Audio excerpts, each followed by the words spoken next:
Number one, put God first.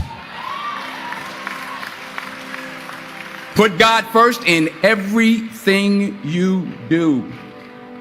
Everything that you think you see in me, everything that I've accomplished, everything that you think I have, and I have a few things, everything that I have is by the grace of God. Understand that. It's a gift. 40 years ago, March 27th, 1975, it was 40 years ago, just this past March, I was flunking out of college. I had a 1.7 grade point average. I hope none of you can relate. I had a 1.7 grade point average. I was sitting in my mother's beauty shop. They still call it beauty shops now? What they call it now? Yeah, I was sitting in the beauty parlor. I was sitting in my mother's beauty parlor, and I'm looking in the mirror, and I see behind me this woman under the dryer. And every time she looked up, every time I looked up, she was looking at me, just looking me in the eye. And I didn't know who she was, and I said, she said, somebody give me a pen, give me a pencil, I have a prophecy. March 27, 1975, she said, boy, you are gonna travel the world and speak to millions of people.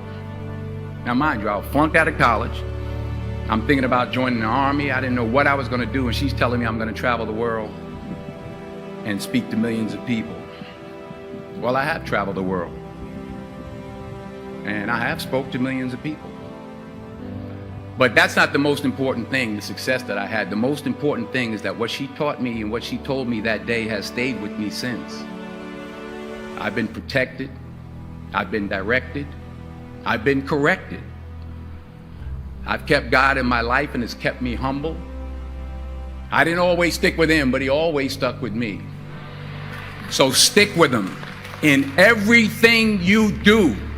If you think you want to do what you think I've done, then do what I've done and stick with God. Number two, fail big.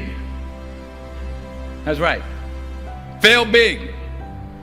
Today is the beginning of the rest of your life, and it can be very frightening. It's a new world out there. It's a mean world out there, and you only live once. So do what you feel passionate about. Take chances professionally.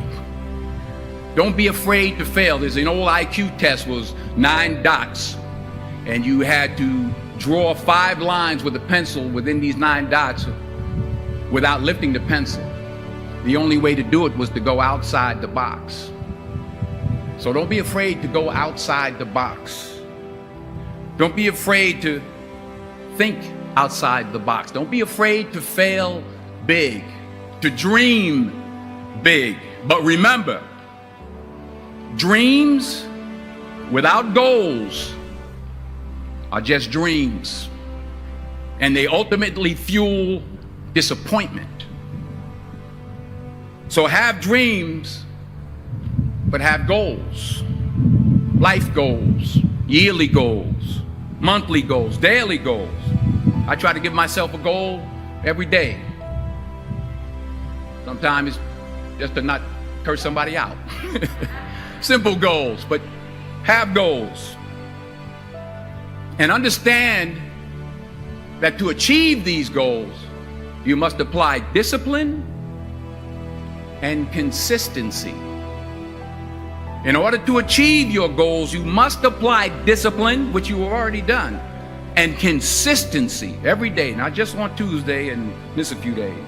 You have to work at it every day. You have to plan every day. You've heard the saying, we don't plan to fail, we fail to plan. Hard work works. Working really hard is what successful people do. And in this text, tweet, twerk world that you've grown up in, remember, just because you're doing a lot more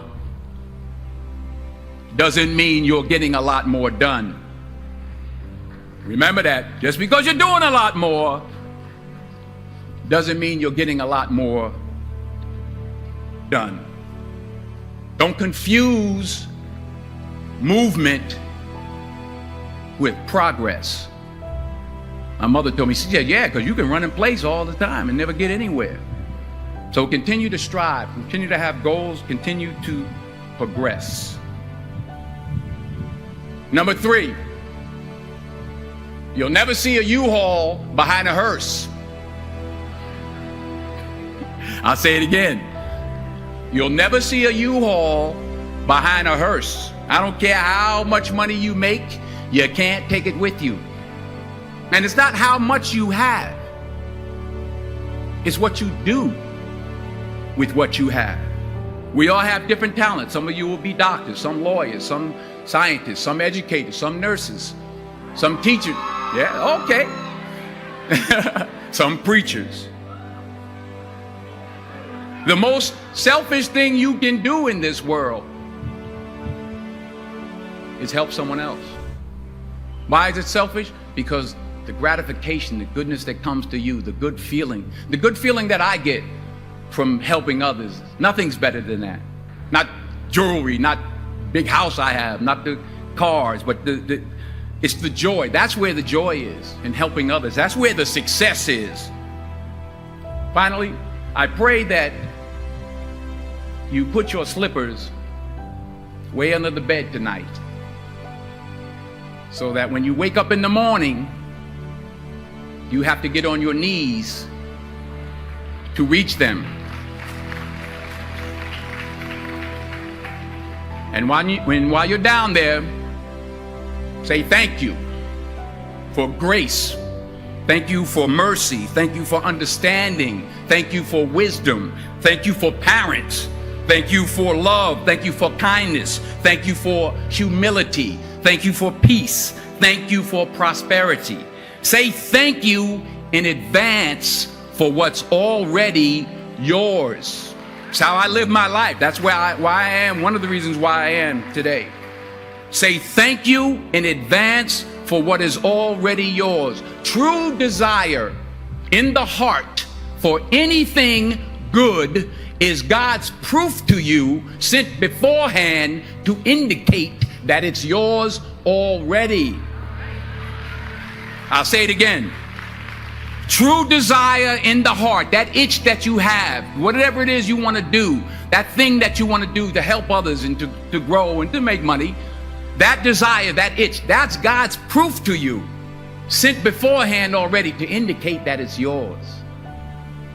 And anything you want good, you can have. So claim it. Work hard to get it. When you get it, reach back. Pull someone else up. Each one, teach one. Don't just aspire to make a living. Aspire to make a difference. Thank you.